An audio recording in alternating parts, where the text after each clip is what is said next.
Hello friends, you're welcome back to my channel. Today in mathematics, I'm going to be talking about how to integrate sine x. So looking at this question here, it's a definite integral because it has both upper and lower limits.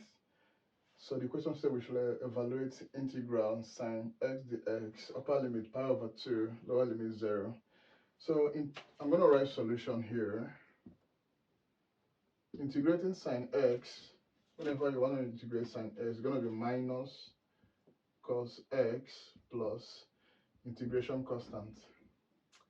So this is what it is. So, but because we have upper and lower limits, I'm going to write upper limit here, which is pi over 2, and lower limit here, which is 0. So upper limit, so in this case, anywhere I see s, I'm going to replace it with the upper limit and also replace with the lower limit, which is 0.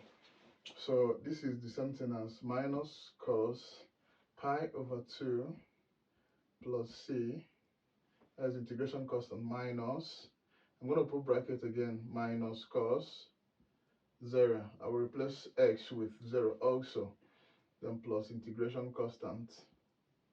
So I'm going to evaluate now, and remember that pi over 2 is the same thing as 90 because pi is equal to 180.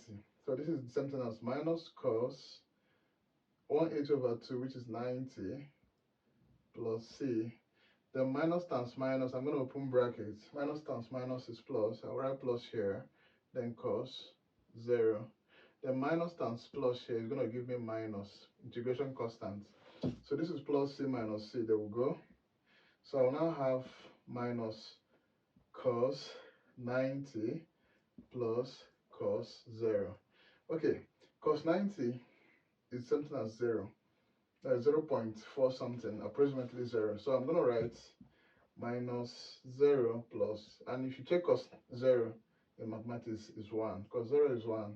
So minus 0 plus 1 is 1. That is 1 minus 0, which is 1. So 1 is the answer.